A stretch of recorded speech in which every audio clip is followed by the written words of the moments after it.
Welcome back to Hardball. President Obama's planned address to students next Tuesday has become front-page news even before he delivers it. Here's just a sample of some of today's front pages from around the country. The Minneapolis Star-Tribune.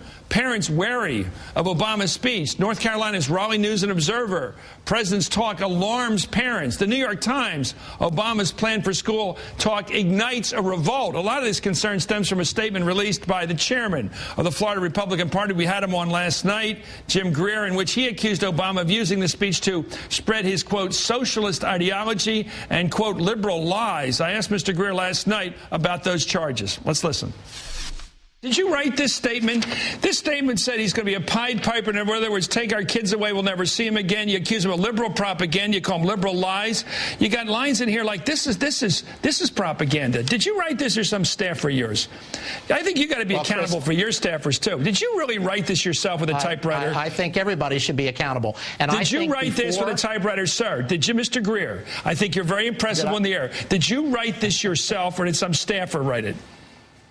I had a lot to say about what was in it, and I approved it optimally, so it's my statement.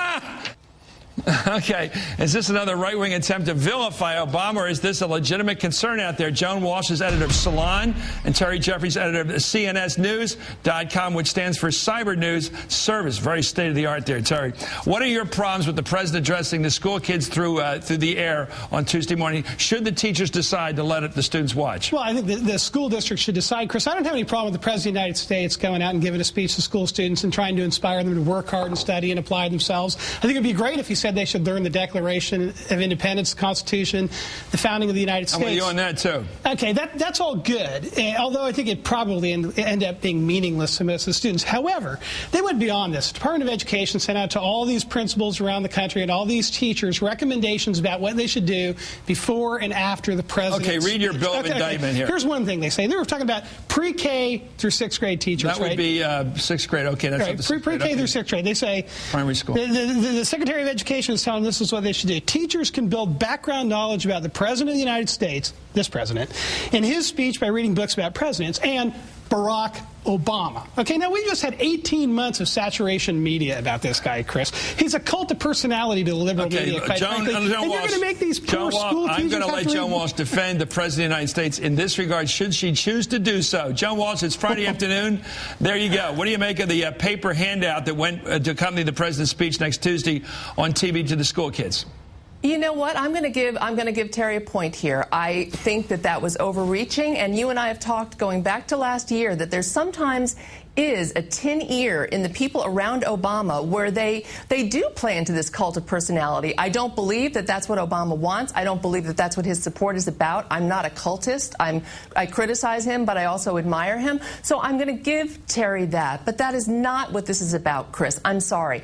They took back those materials. They said they also dealt with another objection by saying, we'll let you read the speech in advance. And everybody knows this is going to be a real stay in school, do your homework kind of speech. So this is another one of these crazy, trumped-up, right-wing, paranoid attacks on the president. Okay. I really Terry, don't understand next count. Well, next charge. Well, the first thing, by the way, is I did not take away that material. I just downloaded this from the Education Department website before I came over here. That's the latest version. This is the corrected version. Okay, second thing. Now we go to 7th through 12th grade. We're talking about high school kids, Chris, seniors in high school. This is what they say teachers should do to kids as late as senior year in high school. Teachers may engage students in short readings. Teachers may post in large print around the classroom notable quotes excerpted from President Obama's speeches on education. Now, give me a break. First of all, President Obama has a very left-wing view of education. My views on education are quite contrary to this. Terry. Well, for one thing, he stopped the school choice program here in the District of Columbia, but he sends his kids to the most expensive school in the District of Columbia rather than to the local public schools that minority kids in this town that have low incomes are forced to go to. Not only that, here's another left-wing position from one of his education speeches. He argued... You're talking about the Opportunity Scholarships, which he basically sunsetted here.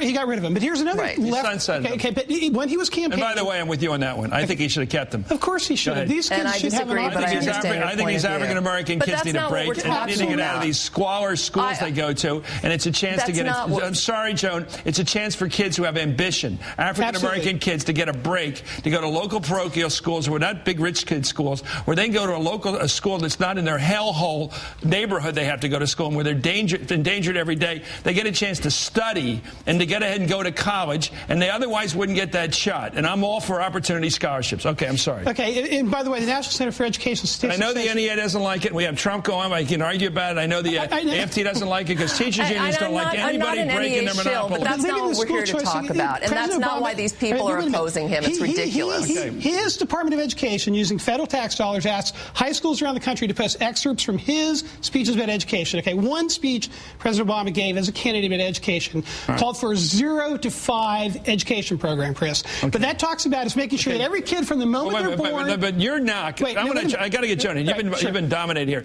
Your knock is the president shouldn't speak to kids on Tuesday. Is that your problem? No, is that your problem? No. Okay, so it's okay with if he speaks to the kids on Tuesday. Okay, great. Go ahead, John. It's all right with him if the president speaks. He doesn't like the material, the paraphernalia that's handed out by these bureaucrats. Well, people are free not to use it, and they pulled back a lot of what they originally sent out. They apologized. A lot of it was inappropriate. But some of it, I mean, the president does have strong views on education, and most of them, Terry, come down to things that I would think you and I agree on. He gets flack from some people in the black community. Remember, Jesse Jackson wanted to cut his you-know-what off because he does preach a tough love. He does preach a tough love, pull yourself up by your bootstraps approach to kids. He doesn't, and I'm not just talking to black kids. We have a problem in our country where kids are not working hard enough, kids of all races, and he gets into that. He gets into their faces and he tells them that they are responsible for taking advantage of all the opportunities that they have. And even the poorest kids have opportunities in this country. That's his message. That's what I,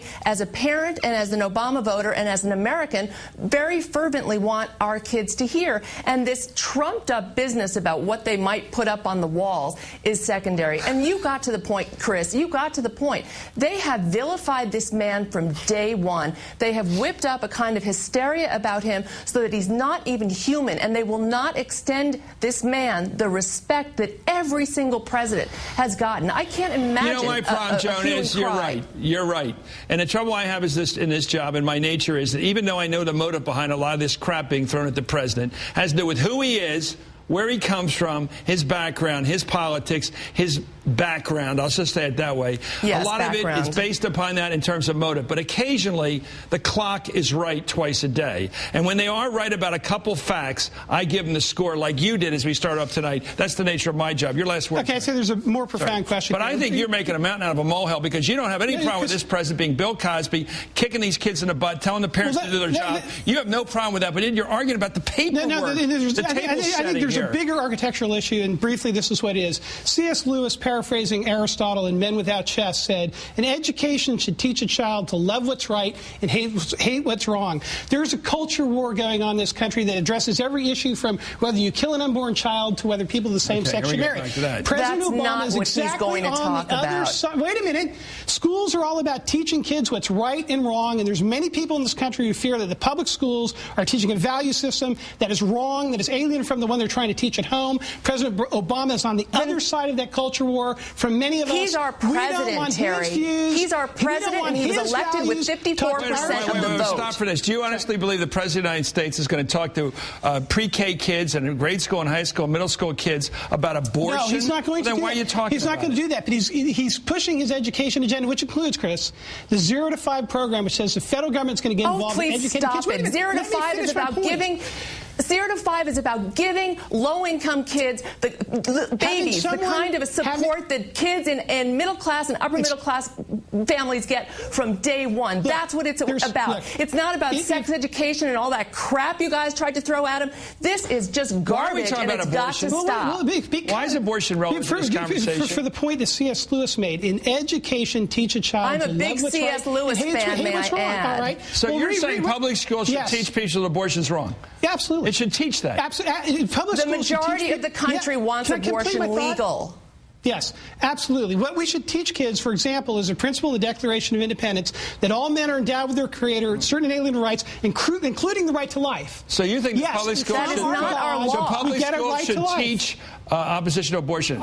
Should they teach that it should be legal? I think that public schools should teach that it is always wrong to kill an innocent human being. They should teach that. Yes, that it's always wrong to kill an innocent human being. Now, Chris, if you want to say that an unborn child is not... No, I'm just wondering how far you think teaching should go in terms of public debate over these matters. It's going to teach them one way or the other. Right now, effectively, public schools in general in this country, Chris, are advancing a value system that's alien to the traditional value system of the United States. That's ridiculous. My daughter went to a wonderful public school. Then she went to a wonderful Catholic school. She's at Fordham University right now, and there's almost no difference in what she was taught. We love the values of the Catholic school system, but the public school was terrific. And Terry, yours is the fringe point of view, and I will not have it inflicted on my daughter and my community. In this country, and you're losing, my friend. I think it's a good ending for this discussion. I think you're waging a culture war tonight, and I think the president will not talk about those issues on Tuesday morning when he addresses the students. Of course he's going to talk about getting off your butt and doing your homework and taking personal responsibility as young people, and parents doing the same. And I'm telling you,